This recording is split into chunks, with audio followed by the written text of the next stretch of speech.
కేదార క్షేత్రం గురించి ప్రస్తావన చేస్తూ ఒక మాట చెప్పాను.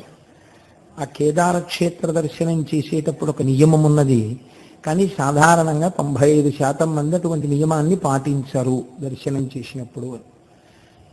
నేను చిట్ట చివరిలో దాన్ని మళ్ళీ విడిచిపెట్టేశాను. ఎందుకు విడిచిపెట్టేశాను అంటే, వారు అనుకుంటాను నన్ను వచ్చి అడిగారు కూడా ఏమా నియమం అని. దాన్ని విడిచిపెట్టడానికి కారణం ఏంటంటే, నేను చూడలేదు కేదార క్షేత్రం వెళ్ళినప్పుడు ఆ నియమం పాటించినటువంటి వాళ్ళు. దాన్ని చెప్పి అయ్యో మేము చేయలేదండి అలాగా ఏమైనా ఇబ్బంది వచ్చేస్తుందా అని మళ్ళీ అదో కొత్త ప్రశ్నలు అడుగుతారేమో అన్న భయంతో వదిలిపెట్టేశాను. కానీ మళ్ళీ అనిపించింది, పోనీ చెప్తే వచ్చిన దోషం ఏమిటి? దోషాన్ని తొలగించగలిగిన వాడు పరమేశ్వరుడు, నువ్వెవరివి చెప్పకుండా ఆపడానికి?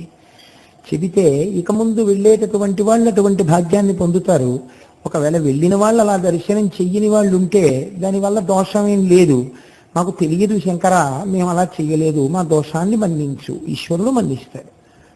కేదార క్షేత్రం వెళ్ళినటువంటి వాళ్ళు కేదారలింగాన్ని తిన్నగా కంటితో చూడకూడదు, వలయమును పట్టుకుని వెళ్ళాలి. వలయము అంటే చేతికి వేసుకునేటటువంటి కంకణం ఎలా ఉంటుందో అటువంటి ఒక గుండ్రటి వస్తువుని తీసుకెళ్ళి అంతరాలయంలో ప్రవేశించగానే కంటి ముందు ఆ వలయాన్ని పెట్టుకుని అందులోంచి చూడాలి.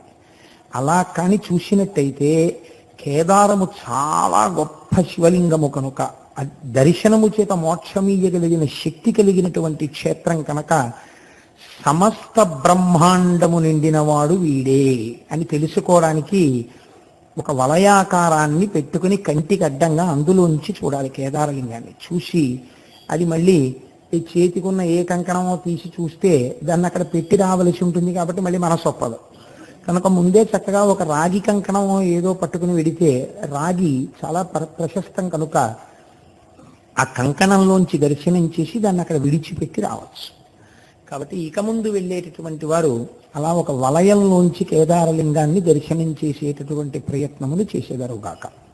కాబట్టి నేను ఏది చెప్పడమా చెప్పకపోవడమా అని సంశయించి వదిలిపెట్టానో దాన్ని పూర్తి చేసి, ఈశ్వర సంబంధములో అవగుణములు గుణములుగా భాసిల్లుతాయి.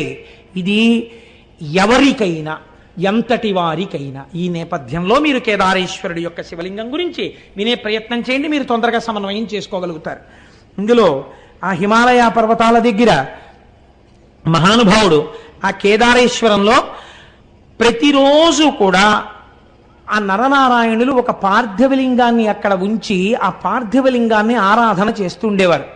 వాళ్ళు చేస్తున్నది పార్థివలింగానికి. పార్థివలింగం అంటే ఇంత మట్టితో చేసిన శివలింగం. వాళ్ళు ఇంత మట్టితో మేం చేసిన శివలింగమే కదా అని వాళ్ళు అనుకునేవారు కాదు. ఇది ఈశ్వరుడు అని నమ్మారు వాళ్ళు. అమరకోశంలో ఈశ్వర శబ్దం శివుడికి మాత్రమే వర్తిస్తుంది. అందుకని ఇది ఈశ్వరుడు, జగన్నియామకుడు, జగత్ప్రభువు అని నమ్మారు. నమ్మి నరనారాయణులు అర్చన చేస్తున్నారు. వారలహర్నిశంబులను పార్థివలింగ సమర్చనంబు విస్తారముదంబు పెంపెసగ సల్పుడు అయ్యడు రజమౌళి అవ్వారల చేరవచ్చి అనవత్య వరంబును కోరుడన్న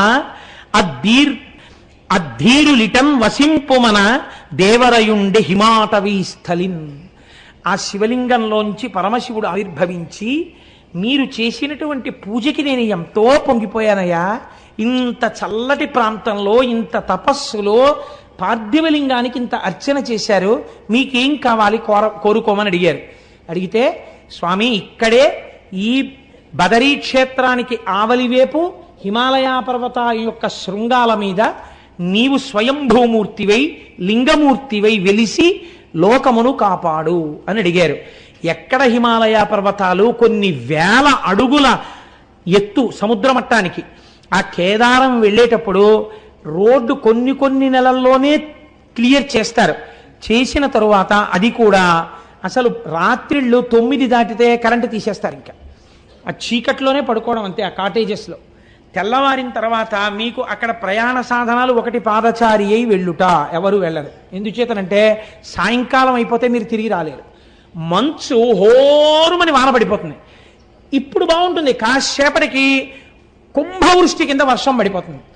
మీరు పైనుంచి ఇలా కిందకి చూశారో కళ్ళు తిరిగిపోతాయి. ఇట్నుంచి రుద్రప్రయాగ, అట్నుంచి దేవప్రయాగ రెండు వెళ్ళి కలుస్తాయి. ఇక్కడ గంగానది, బదరిలో అలకనందా నది రెండు ప్రవహిస్తుంటాయి. ఆ నదుల చప్పుళ్ళు, పర్వతాల మించి ఎన్ని జలపాతాలు పడిపోతుంటాయో దర్దర్ వచ్చేసి జలపాతం వెళ్ళిపోతూ ఉంటుంది. నడిచి ఎవ్వరూ వెళ్ళరు, ఎక్కడో బాగా తెలుసున్న వాళ్ళు వెడుతుంటారేమో. ఇంకా ఉన్న వాళ్ళకి రెండే మార్గాలు. ఒకటి డోలీల్లో వెళ్ళాలి. డోలీల్లో వెళ్ళడానికి నాబోటి గండి ఎక్కించుకోరు. ఎందుకు ఎక్కించుకోరంటే కుర్చీయే చిన్నదిగా ఉంటుంది. నేను డోలీలో వెళ్ళిపోదాం అనుకున్నాను, వాళ్ళు నన్ను చూసి గుర్రం ఎక్కన్నారు. నాకేం భయం లేదు, ఉన్నమాట ఉన్నట్టు చెప్పాను. కాబట్టి ఆ చిన్న కుర్చీలో అసలు పట్టం, ఏదో కొంచెం కాస్త డెలికేట్గా ఉండి అందులో కూర్చునే వాళ్ళంటే ఎక్కువ మందిగా ఆడవాళ్ళని ఎక్కించుకుంటారు వాళ్ళు. అందుకే ఎక్కించుకుని ఆడవాళ్ళని ఎక్కించుకుంటారంటే నా ఉద్దేశం నేను ఏ అపవిత్రమైన భావనతో నేను అంటలేదు. వాళ్ళు కొంచెం మగవాళ్ళ కన్నా సన్నగా ఉంటారు కాబట్టి వాళ్ళని వహించడం తేలిక అని. వాళ్ళు పాపం చాలా సేవ చేస్తారు. వాళ్ళు మగవాళ్ళలో సన్నగా ఉన్న వాళ్ళు ఎక్కుతుంటారు, మిగిలిన వాళ్ళు గుర్రాలు ఎక్కాలి. విచిత్రం ఏంటో తెలుసా అంటే 2 గుర్రాలను ఒకటే తోలుతాడు. ఈ గుర్రాల మీద కూర్చుని వెళ్ళిపోతుంటే గుర్రం తిరిగేటప్పుడు ఈ అంచు దగ్గరికి వెడుతుంది. ఒక్కసారి కానీ జారిందో వెతికేవాడు కూడా ఉండడు. ఇంకెవరు వెతకడం అన్న సమస్య ఉండదు. ఎందుకంటే కొన్ని వేల అడుగుల నుంచి కింద పడిపోతాం కదమ్మా, వెళ్ళాం కదా మనం. అన్ని వేల అడుగుల నుంచి కింద పడిపోవడమే, చిన్నాభిన్నం అయిపోతుంది శరీరం. అసలు వెతకరు. కేదారంలో పడిపోయాడంటే కైలాసం పోయాడని వెళ్ళిపోతారంట. కాబట్టి ఆ కేదారానికి వెళ్ళేటప్పుడు 10 రూపాయలు ఇస్తే ప్లాస్టిక్ కవర్ ఇస్తాడు, డిస్పోజబుల్ రెయిన్ కోట్. అది వేసుకుని ఆ గుర్రం ఎక్కి వెళ్ళిపోతుంది. హోర్న వాన వస్తుంది, తడిచి ముద్దయిపోవడం అంతే, దిగడానికి ఉండదు. కేదారం వెళ్ళి కేదారం నుంచి కిందకు వచ్చిన తర్వాత గుర్రం దిగినవాడు నడుస్తుంటే అసలు వీడికి నడకొచ్చా అనిపిస్తుంది. ఇవన్నీ పుళ్ళైపోయి ఎంత నొప్పులు చేసేస్తాయో అలవాట్లేక ఆ గుర్రం మీద కదలికకి. అది జీను కదులుతుంటుంది కదా, దాన్ని కొంచెం గట్టిగా ఏమైనా ఇలా తొక్కిపెట్టి ఏమైనా అందామంటే అది కాస్త కాలు జారింది అనుకోండి, కిందకి అయిపోయిందే. కాలుని పెడితే పెట్టింది, కిందకి దిగితే చాలని అలా కూర్చోవాలంతే. కానీ వెళ్ళి తీరవలసిన యాత్ర. ఇన్ని వేల అడుగులు పైకెక్కిన తర్వాత స్వామి దేవళం కనపడుతుంటుంది. పరుగు పరుగున లోపలికెడితే లోపల పెద్ద అంతరాలయం. అక్కడ కేదారేశ్వరుడిగా వెలిశాడు మహానుభావుడు. కేదార శివలింగ దర్శనము చేసిన వాడికి మోక్షము కరతలామలకము అని శివమహాపురాణం నిర్ణయం చేసింది, పెద్దలు నిర్ణయం చేశారు. లేదా అలా జరగాలని ఎవరు కోరుకోకూడదు. కేదారము విడుతున్నప్పుడు పడిపోయినా వాడికి మోక్షము సత్యమే దొరికి తీరుతుంది. అటువంటి కేదారేశ్వరంలో ఆ శివాలయంలో ఒకానొకసారి ఒక విచిత్రమైనటువంటి స్థితి జరిగింది. ఆ వెలిసినటువంటి శివలింగం కొన్ని యుగాలైపోయింది.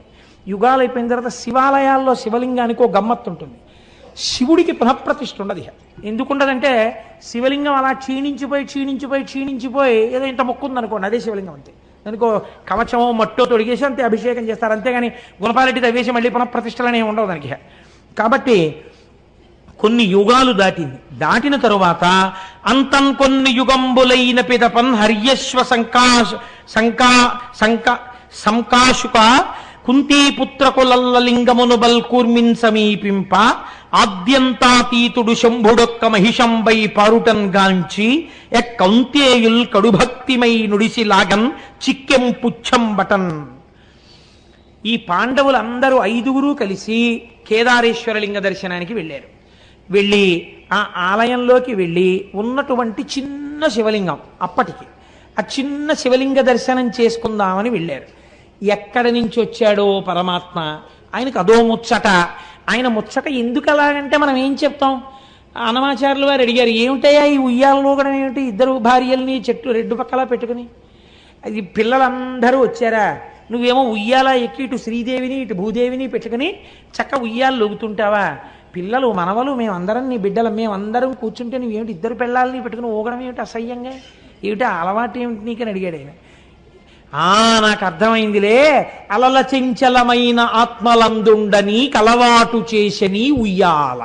నీ తప్పు కాదు స్వామి, మా మనస్సులు ఇప్పుడు చెంచలం కదా, చెంచలమైన మా మనస్సుల్లో నువ్వెలా ఉంటున్నావో చూపించడానికి ఊగుతున్న ఉయ్యాలలో మాకు దర్శనమిచ్చావని స్తోత్రం చేశారు. అలా ఈశ్వరుడు ఎప్పటికీ ఎలా రక్షిస్తాడో ఎలా ప్రత్యక్షమవుతాడో ఎవరికి రుక. పాండవులు ఏం చేస్తారో చూద్దాం అనుకున్నాడు. ఆయనకో ముచ్చట పుట్టింది.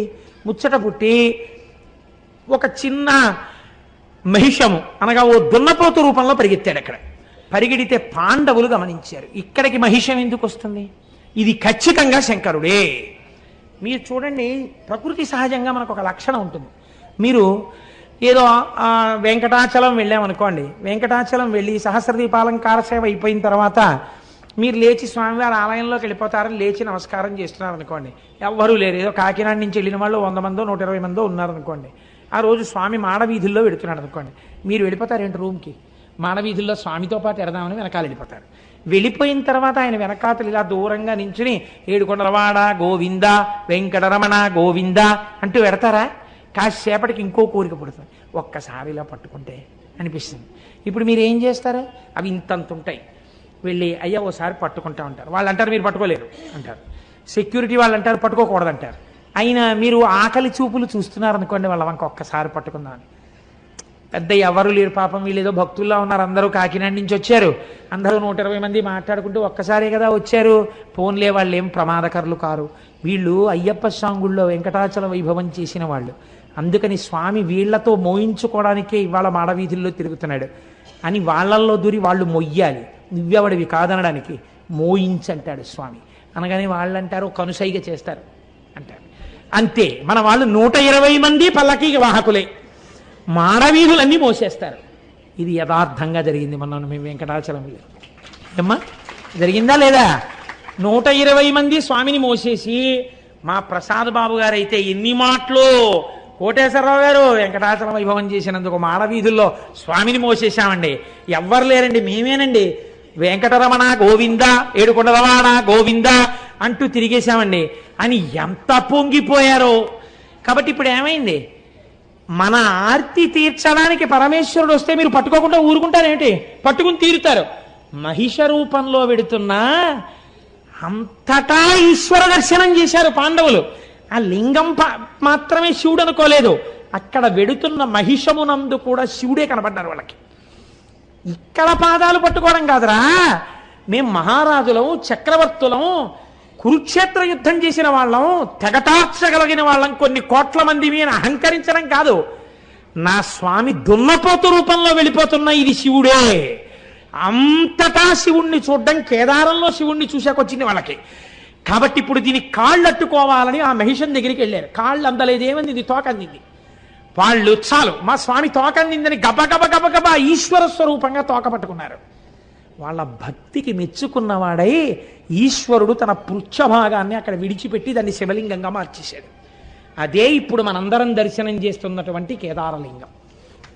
కాబట్టి కేదారం వెళ్ళొచ్చాను అన్నవాడికి ఏం కనపడాలి? కనీసం అంతటా శివుణ్ణి చూడడం అభ్యాసంలోకి రావాలి. అంత పరమపావనమైనటువంటి క్షేత్రం కేదార క్షేత్రం. అక్కడే మనం ఎక్కుతున్నప్పుడే దూరంగా కైలాస దర్శనం అవుతుంటుంది. అదిగో కైలాసం కనపడుతోంది చూడండి అంటారు. ఆ మంచుకొండ చాలా విచిత్రంగా కైలాసంలాగే భాషిస్తూ ఉంటుంది. నిజంగా వర్షం ఆగి సూర్యకిరణాలు పడుతుంటే ఎంత అందంగా ఉంటుందో. నిజంగా కైలాసానికి సమీపానికి వెళ్ళి వచ్చినట్టే. కొందరు ఏం నమ్ముతారంటే శంకర భగవత్పాదాచార్య స్వామి వారు అక్కడే తన సత్యదండాన్ని విడిచిపెట్టేశారు అని నమ్ముతారు. అక్కడ ఒక పెద్ద శంకరుల సత్యదండం యొక్క ఫోటో ఉంటుంది, అక్కడే ఒక చిన్న ఆలయం కూడా ఉంటుంది. కాబట్టి కేదారము అంత గొప్ప. ఇప్పుడు మనం ఉజ్జయిని నుంచి ఒక్కసారి అలా హిమాలయ పర్వత సానువుల మీద వెలిసినటువంటి కేదారలింగ దర్శనం చేసుకుని వీలైతే ఇవాళ పూర్తి చేసేద్దాం. ఎందుకంటే కనీసం రోజుకి 2, 3 చెప్పకపోతే నాకు గోపాలకృష్ణ గారి వాక్కు సత్యం అయిపోతుందేమోనో భయం పట్టుకుంది. ఇది ఏడాది అయిపోదు కదా ఈ శివమహాపురాణం, కొంతైనా చెప్తాను అసలు నేనని. అందుకని ఈ కేదారేశ్వర లింగం గురించి ఒక మాట చెప్తారు. మహాద్రి పార్శ్వే చతటే రమంతం సంపూజ్యమానం సతతం మునీంద్రైః సురాసురైర్యక్ష మహోరగాద్యైః కేదారమీశం శివమీశమీడే. ఇది హిమాలయ పర్వతములలో వెలిసినటువంటి లింగము. నరనారాయణులిద్దరూ కూడా కారణము వలన సాక్షాత్తుగా ఈ భూమండలం మీద బదరీ క్షేత్రమునందు తపస్సు చేసినప్పుడు ద్యోతకమైనటువంటి శివలింగము. కేదారమునందున్నటువంటి శివలింగమును దర్శనము చేసినా, చేయడానికి వెడుతున్నప్పుడు మరణించినా మోక్షమే. ఇది చిత్రం. అయితే కేదారేశ్వర లింగాన్ని దర్శనం చేసేటప్పుడు మాత్రం ఒక నియమం ఉంది. ఆ నియమంతో దర్శనం చెయ్యాలి. ఆ నియమం లేకుండా మాత్రం దర్శనం చేయకూడదు. నాకు తెలిసి సాధారణంగా 195 మంది అసలు ఈ నియమాన్ని పాటించారు తెలియక. కానీ ఈశ్వరుడు క్షమిస్తాడని నేను అనుకుంటున్నాను ఏమిటి, నేను నమ్ముతున్నాను. చూడండి, ఎందుకు ఈ మాట నేను అంటున్నానంటే, ఒక్కొక్కసారి లోకంలో ఒక చిత్రమైనటువంటి పోకడ ఒకటి ఉంటుంది. మనకి కామక్రోధములు ఇవి పెద్ద విశేషం చెప్పేది ఉంటుందండి, ప్రతి వాళ్ళకి ఉండేవే. లోకము పట్ల మీరు క్రోధాన్ని పెంచుకున్నారనుకోండి, అది పతనహేతు అవుతుంది. నాకు ఎవరి మీదో కోపం ఉందనుకోండి, ఆ కోపంతో ఉంటే తిరిగి జంతువులోకి వెళ్ళిపోతాడు ఆ మరణ సమయంలో, ఆయన కానీ జ్ఞాపకం వస్తే. కాబట్టి క్రోధము అరిష్టహేతువు. కానీ భగవంతుని యొక్క ఆరాధన యందు క్రోధము విజృంభించింది అనుకోండి ఏదో కారణం చేత, చిత్రం ఏమిటో తెలుసా అండి, అది ఉన్నతికి మార్గాన్ని చూపించేస్తుంది. అదొక చిత్రమైన విషయం. ఆఖరికి క్రోధమైనా సరే ఈశ్వరారాధనతో ముడిపడింది అనుకోండి, ముడిపడితే అది అభ్యున్నతిని తీసుకొస్తుంది. మీకు నేను ఒక ఉదాహరణ చూపిస్తాను ఎందుకు అలా జరుగుతుందో. మనకి జంబుకేశ్వరం అనే ఒక క్షేత్రం ఉంది, మీకు అందరికీ తెలుసు. ఆ జంబుకేశ్వరంలో జలలింగం, నీటి రూపంలో పరమాత్మ ఉంటారు, కానీ అక్కడ తీర్థం ఇవ్వరు ఆ నీటిని, ఎప్పుడు నీరు ఉబుకుతూనే ఉంటుంది అక్కడ. అక్కడ జంబు మహర్షి తపస్సు చేశారు. ఒక నేరేడు చెట్టు, అలనేరేడు చెట్టు ఎన్ని లక్షల సంవత్సరాల నుంచి ఉందో ఎవ్వరికీ తెలియదు. ఆ నేరేడు చెట్టుకు ఒకసారి ప్రమాదం వచ్చింది. ఆ నేరేడు చెట్టు పైనుంచి ఎండిపోవడం మొదలెట్టింది. ఎన్ని పూజలు చేశారో, ఎన్ని ప్రార్థనలు చేశారో ఆగలేదు. ఎన్ని రకాలుగా పరిశీలించినా చెట్టు ఎండిపోయి ఎండిపోయి ఎండిపోయి ఎండిపోయి కొమ్మలు విరిగిపోయి ఆఖరికి భూమట్టంలో ఇంత బెరడు మిగిలింది. అసలు ఈ క్షేత్రమునకంతటికీ కూడా కదులుతున్న రూపంలో స్వామి ఈ నేరేడు చెట్టుగానే ఉన్నాడంటారు. ఈ చెట్టు చచ్చిపోయింది, ఏం ప్రమాదమో అని బెంగపెట్టుకున్నారు. మనకి కొన్ని కొన్ని క్షేత్రాల్లో చెట్టు రూపంలో ఈశ్వరుడు ఉంటాడు. అందుకే నమ వృక్షాయచ అని పిలుస్తుంది రుద్రాధ్యాయం. మీరు కంచి వెళ్ళారనుకోండి, ఒక మామిడి చెట్టు రూపంలో ఉంటాడు. మీరు మధ్యార్జునం వెళ్ళారనుకోండి, మధ్యార్జునం మద్ది చెట్టు రూపంలో ఉంటాడు. జంబుకేశ్వరం వెళ్ళారనుకోండి, నేరేడు చెట్టు రూపంలో ఉంటాడు. పైగా ఆ నేరేడు చెట్టు యొక్క మొదట ఒక ఏనుగు, ఒక సాలెపురుగు, ఒక శివలింగాన్ని పూజ చేస్తున్నటువంటి గుర్తులు ఉన్నాయి. ఈ నేరేడు చెట్టు చచ్చిపోతే ఎలా అని బెంగపెట్టుకున్నారు. ఇంత బెరడు మిగిలిన తరువాత రుద్రాధ్యాయము ఎంత గొప్పదో నిరూపిస్తూ ఒక ఆశ్చర్యకరమైన సంఘటన జరిగింది. ఈ చెట్టు శివస్వరూపము కనుక ఇది చిగర్చడానికి మనం చేసిన ప్రయత్నాలన్నీ విఫలమైపోయాయి కనుక ఇప్పుడు మీరు దాని మీద పట్టుకెళ్ళి నెయ్యి, పాలు, పెరుగు, పళ్ళరసాలు అన్నీ కూడా పోసేశారనుకోండి, ఉన్న ముక్క కూడా కుళ్ళిపోతుంది కదండి. వాళ్ళు ఏం నమ్మారంటే ఇంకా ఇంతకన్నా బ్రహ్మాస్త్రం మన దగ్గర లేదు. ఇప్పుడు పదార్థాలని వేస్తున్నది పదార్థాలుగా కాదు, రుద్రాధ్యాయాన్ని అనుసంధానం చేస్తూ మనం అభిషేకం చేస్తున్నాం. మనం అలా అభిషేకం చేద్దాం. బతికిందా, బతికి తీరాలి ఈ చెట్టు. బతక లేదా ఇంకింతకన్నా మన దగ్గర అస్త్రం లేదు, మన వల్ల ఏదో అపరాధం జరిగిపోయినట్టే. దానికి రుద్రాభిషేకం చేసేసారు అన్ని పదార్థాలతోటి. మీకు ఒక ఆశ్చర్యకరమైన సంఘటన తెలుసా? ఆ రాత్రి తలుపులు వేసి అర్చకులు వెళ్ళి మర్నాడు తలుపులు తీశారు. బెరడుకి ఆకుపచ్చతనం వచ్చి చిగర్చింది. ఇప్పుడు ఎంత పెద్ద నేరేడు చెట్టు ఉందో.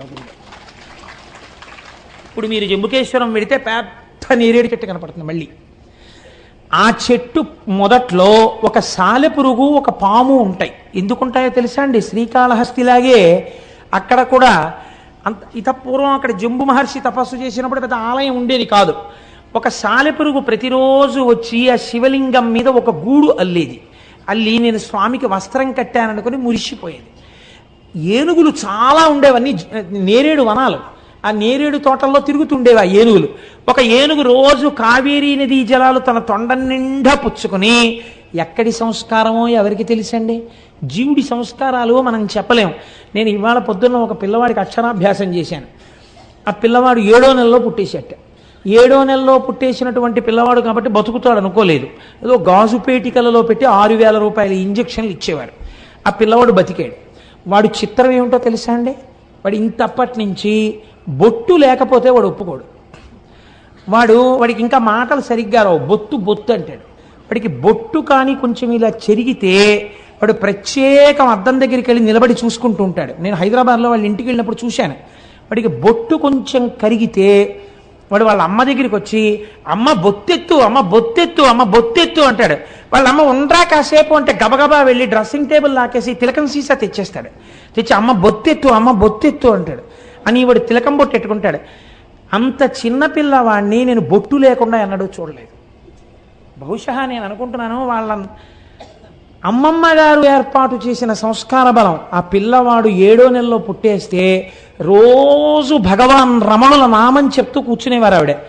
ఆ పిల్లవాడికి మొట్టమొదట పాలు తాగించినప్పుడు కూడా వాడు తాగకపోతే వాడికి రమణ తాతయ్య వచ్చారు, అరుణాచలం నుంచి వచ్చారు, నీకు పాలు ఇవ్వడానికి వచ్చారు అంటే వాడు గుడగుడు తాగిచ్చాడు. ఇవాళ నేను వాడికి అక్షరాభ్యాసం చేయడానికి వెడితే, ఒరే నీ పేరేమిటన్నాను, రమణ అన్నాడు. మీ అన్నయ్య పేరేమిటన్నాను, అన్నరమణ. మీ తాతగారి పేరేమిటన్నాను, తాత రమణ. ఈ తాతగారి పేరేమిటన్నాను, ఈ తాత రమణ. నేనెవరన్నాను, నువ్వో రమణ, మీరో రమణ, అమ్మమ్మ రమణ, తమ్ముడు రమణ, ఫ్రెండ్ రమణ. వాడు ఎవరైనా సరే రమణ కలుపుతాడు. ఎక్కడి నుంచి వచ్చిందంటారు ఆ సంస్కారం? అటువంటి వాడికి అక్షరాభ్యాసం చేసి నా జన్మ ధన్యమైంది అనుకున్నాను నేను. కనుక ఎవరికి జీవుడికి ఎటువంటి సంస్కారాలు ఉంటాయో మనకి తెలియదు. బొట్టు పెట్టుకోండర్రా అంటే పెట్టుకోకుండా ఉండేటటువంటి వాళ్ళు కోట్ల సంఖ్యలో ఉంటే, ఒక పసిపిల్లవాడు లలాటమునందు బొట్టు లేకుండా ఎప్పుడూ ఉండడు. వాడు నిద్రపోతున్నప్పుడు తిలకం బొట్టు ఉంటుంది. వాడు నిద్ర లేవగానే ముందు అద్దం దగ్గరికి వెళ్ళి బొట్టుందో లేదో చూసుకుంటాడు. అమ్మ మొహం కడగగానే తిలకం సీసా పట్టుకొచ్చేసి అమ్మ బొత్తెత్తు, అమ్మ బొత్తెత్తు అంటాడు. అసలు బొట్టు లేకుండా వాడి మొహం కనపడదు. ఏమనుకోవాలి వాడి సంస్కార బలాన్ని? ఒక్కొక్కరి సంస్కారం అలా ఉంటుంది. ఒక ఏనుగు తొండంతో నీళ్లు తెస్తే మీకు ఎందుకు అనుమానం ఉండాలి? మీకు కావాలంటే నేను ఇవాళ వాడు లేడు, కాపవరం వెళ్ళాడు, లేకపోతే వాడిని నేను వేదిక మీదకి తీసుకొచ్చి చూపించుండేవాడిని వాళ్ళు మీ అందరికీ కూడా. కాబట్టి ఆ ఏనుగు తొండంతో నీళ్లు తెచ్చి శివలింగం మీద పోసేసేది తొండం ఎత్తి. ఈ నీళ్లు పోసేసేటప్పుడు ఆ సాలెగూడు ఈ నీళ్లలో కొట్టుకుపోయేది. ఈ ఏనుగు వస్తుండగానే ఆ సాలెపురుగు గబగబా నేరేడు చెట్టు ఎక్కేసేది. ఆ సాలెపురుగుకి కడుపు మంట. దిక్కుమాల ఏనుగు రోజు నీళ్లు తెచ్చి పోసేస్తుంది, నేను కట్టిన గూడిపోతోందని. ఇంకా ఒక రోజున అది అక్కసు భరించలేకపోయింది. ఆ ఏనుగు వచ్చి నీళ్లు పోయిగానే దాని తొండంలోకి వెళ్ళింది. సాలెపురుగు యొక్క విషం చాలా ప్రమాదకరమైన ఆయుర్వేదం అంటుంది. అది దాంట్లోకి వెళ్ళి ఆ తొండాన్ని శుభ్రంగా కుట్టేసింది. ఆ ఏనుగు తొండాన్ని బాదుకుని చచ్చిపోయింది. సాలెపురుగు కూడా నా కక్ష తీరిపోయింది అనుకుంటూ చచ్చిపోయింది. ఇద్దరూ చచ్చిపోయారు. కానీ శివార్చన యందు నాకు అడ్డొచ్చిన వాణ్ణి సంపాతల పారేశాననుకుంటూ చచ్చిపోయిన సాలెపురుగు క్రోధంతో చచ్చిపోయిందా లేదా? చచ్చిపోయింది.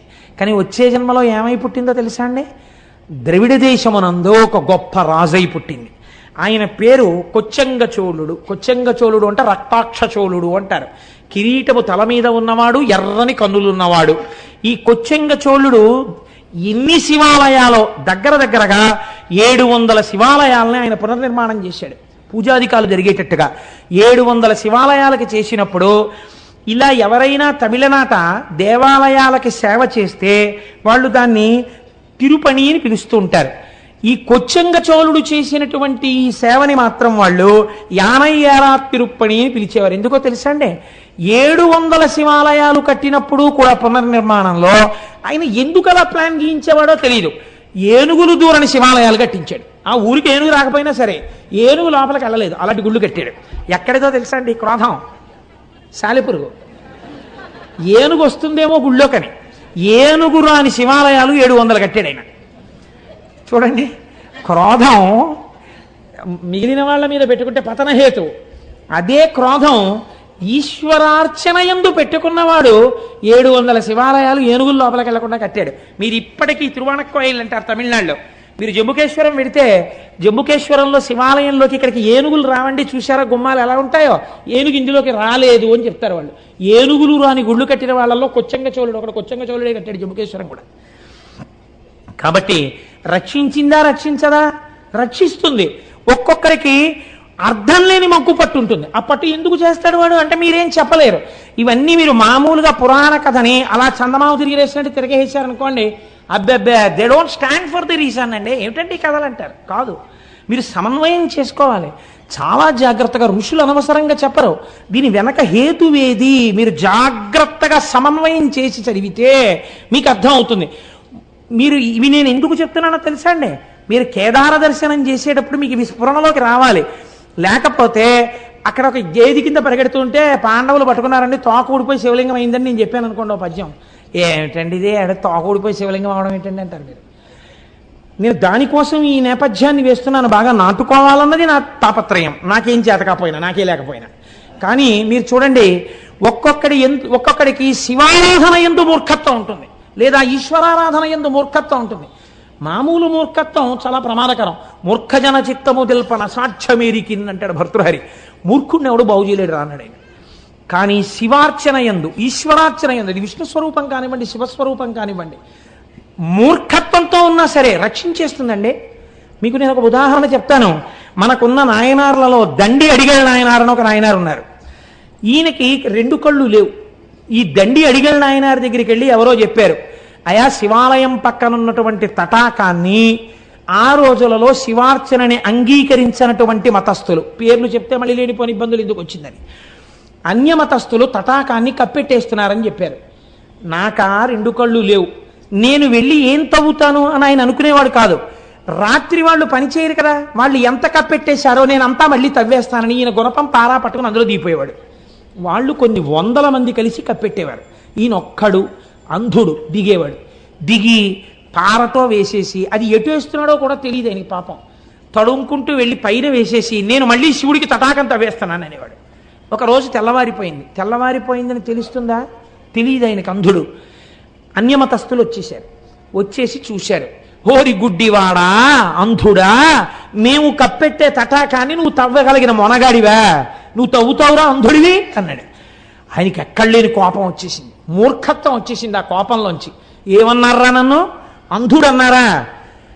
మా స్వామే కనుక ఉన్నది నిజమైతే రేపు ఇవాళ రాత్రి మళ్ళీ నేను తటాకం తవ్వడానికి వస్తాను కదా, నా కళ్ళు కనపడాలి, మీ కళ్ళు పోవాలన్నాడు. ఎంత చిత్రమైన మాట చూడండి. మూర్ఖత్వంతో అన్నాడు అంతే ఆ మాట. వాళ్ళు పెద్ద పరిహాసం చేశారు. నోరు మొయ్యి, రాత్రికి మళ్ళీ తటాకం తవ్వుతావా, మా కళ్ళు పోతాయి నీ కళ్ళు వస్తాయా, అది చూద్దామని మళ్ళీ కప్పెట్టారు. కప్పెట్టి వెళ్ళిపోయారు. మళ్ళీ రాత్రి వచ్చారు, కిందకి దిగాడు. దిగి గుణపం పారా పట్టుకున్నాడు. ఈశ్వర, తెల్లవారేటప్పటికీ నా కళ్ళు రావాలి, వాళ్ళ కళ్ళు పోవాలి, మళ్ళీ చెప్తున్నాను, నువ్వు ఉన్నావని నాకు నమ్మిక అన్నాడు. తవ్వాడు. ఇప్పుడు ఈశ్వరుడు సంకటంలో పడ్డాడు. మహాభక్తుడు అన్నమాట నిజం చేసి తీరాలి, నచ్చ చెప్తే విండవు. కాబట్టి తెల్లవారుతోంది. ఈయనకి కళ్ళు వచ్చాయి, వాళ్ళకి కళ్ళు పోయి, అందరికీ కళ్ళు పోయి. ఈ విషయం మహారాజుకు తెలిసింది. రాజు స్వయంగా బయలుదేరి వచ్చాడు. ఇన్నాళ్ళు వీళ్ళు చేసినదంతా అసత్య ప్రచారం కనుక వీళ్ళ నాలుకలు కూడా కోసేయండి అన్నాడు. ఇప్పుడు వాళ్ళు తడుముకుంటూ వీళ్ళని ఈ రాజ్యంలో ఉండకుండా రాజ్యం బహిష్కారం చెయ్యండి, నిష్కారణంగా వీళ్ళ మాటలు నమ్మి నేను ఎన్నో దేవాలయాలు మూశాను, కోనేరులు కప్పెట్టాను, కాబట్టి వీళ్ళని బయటికి తోసేయండి, నా చేత పాపం చేయించారన్నాడు. వాళ్ళు తడుముకుంటూ రాజ్యంలోంచి బయటికి వెళ్ళిపోయారు. అలా మహానుభావుడు దండి అడిగల నాయనార్ మూర్ఖత్వంతో శంకరుణ్ణి కిందకి దింపేశాడు. దింపేసి ఈశ్వర అస్తిత్వాన్ని నిలబెట్టాడు. ఇప్పుడు చెప్పండి నాకు, భగవంతుని యొక్క అర్చనయందు వచ్చిన క్రోధము, భగవత్ సంబంధము చేత కలిగినటువంటి ఈశ్వరుడున్నాడన్న పూనిక చేత వచ్చిన మూర్ఖత్వము, ఈ రెండు ఒక్కొక్కసారి రక్షణ హేతువులైపోయినా అయిపోతాయి కూడా ఆ పూనికలు. మనం చెప్పలేం. ఈశ్వర సంబంధములో అవగుణములు గుణములుగా భాసిల్లుతాయి. ఇది ఎవరికైనా, ఎంతటి వారికైనా. ఈ నేపథ్యంలో మీరు కేదారేశ్వరుడి యొక్క శివలింగం గురించి వినే ప్రయత్నం చేయండి, మీరు తొందరగా సమన్వయం చేసుకోగలుగుతారు. ఇందులో ఆ హిమాలయ పర్వతాల దగ్గర మహానుభావుడు ఆ కేదారేశ్వరంలో ప్రతిరోజు కూడా ఆ నరనారాయణులు ఒక పార్థివలింగాన్ని అక్కడ ఉంచి ఆ పార్థివలింగాన్ని ఆరాధన చేస్తుండేవారు. వాళ్ళు చేస్తున్నది పార్థివలింగానికి. పార్థివలింగం అంటే ఇంత మట్టితో చేసిన శివలింగం. వాళ్ళు ఇంత మట్టితో మేం చేసిన శివలింగమే కదా అని వాళ్ళు అనుకునేవారు కాదు. ఇది ఈశ్వరుడు అని నమ్మారు వాళ్ళు. అమరకోశంలో ఈశ్వర శబ్దం శివుడికి మాత్రమే వర్తిస్తుంది. అందుకని ఇది ఈశ్వరుడు, జగన్నియామకుడు, జగత్ప్రభువు అని నమ్మారు. నమ్మి నరనారాయణులు అర్చన చేస్తున్నారు. వారలహర్నిశంబులను పార్థివలింగ సమర్చనంబు విస్తారముదంబు పెంపెసగ సల్పుడు అయ్యడు రజమౌళి అవ్వారల చేరవచ్చి అనవత్య వరంబును కోరుడన్న అద్ధీరులిటన్ వసింపుమన దేవరయుండి హిమాటవీ స్థలిన్. ఆ శివలింగంలోంచి పరమశివుడు ఆవిర్భవించి, మీరు చేసినటువంటి పూజకి నేను ఎంతో పొంగిపోయానయ్యా, ఇంత చల్లటి ప్రాంతంలో, ఇంత తపస్సులో పార్థివలింగానికి ఇంత అర్చన చేశారు, మీకేం కావాలి కోరుకోమని అడిగారు.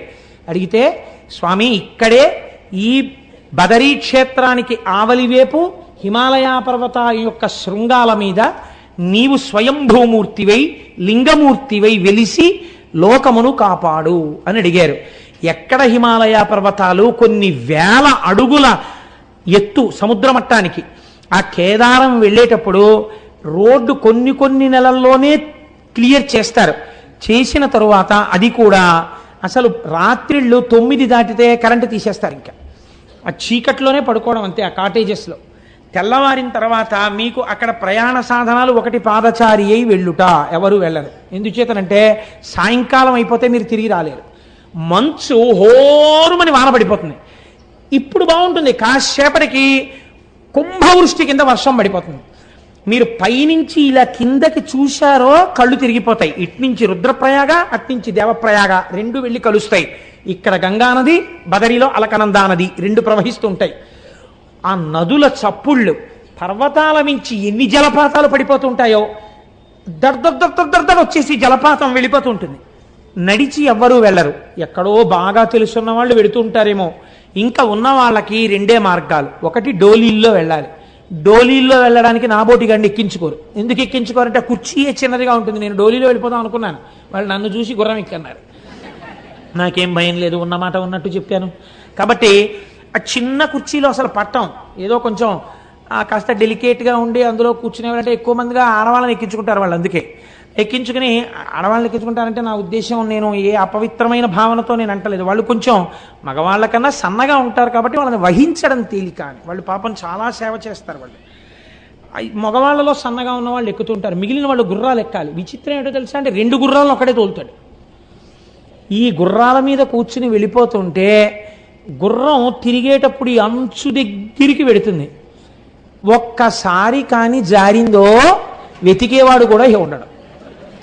ఇంకెవరు వెతకడం అన్న సమస్య ఉండదు. ఎందుకంటే కొన్ని వేల అడుగుల నుంచి కింద పడిపోతాం కదమ్మా, వెళ్ళాం కదా మనం. అన్ని వేల అడుగుల నుంచి కింద పడిపోవడమే, చిన్నాభిన్నం అయిపోతుంది శరీరం.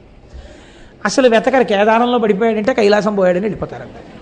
కాబట్టి ఆ కేదారానికి వెళ్ళేటప్పుడు 10 రూపాయలు ఇస్తే ప్లాస్టిక్ కవర్ ఇస్తాడు, డిస్పోజబుల్ రెయిన్ కోట్. అది వేసుకుని ఆ గుర్రం ఎక్కి వెళ్ళిపోతుంది. హోర్న వానొస్తుంది, తడిచి ముద్దయిపోవడం అంతే, దిగడానికి ఉండదు. కేదారం వెళ్ళి కేదారం నుంచి కిందకు వచ్చిన తర్వాత గుర్రం దిగినవాడు నడుస్తుంటే అసలు వీడికి నడకొచ్చా అనిపిస్తుంది. ఇవన్నీ పుళ్ళైపోయి ఎంత నొప్పులు చేసేస్తాయో అలవాట్లేక ఆ గుర్రం మీద కదలికకి.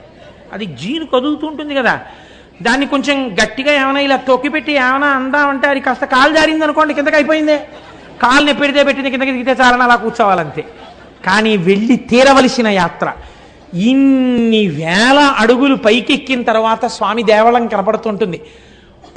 పరుగున లోపలికెడితే లోపల పెద్ద అంతరాలయం. అక్కడ కేదారేశ్వరుడిగా వెలిశాడు మహానుభావుడు.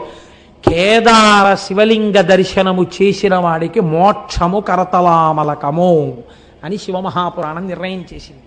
పెద్దలు నిర్ణయం చేశారు.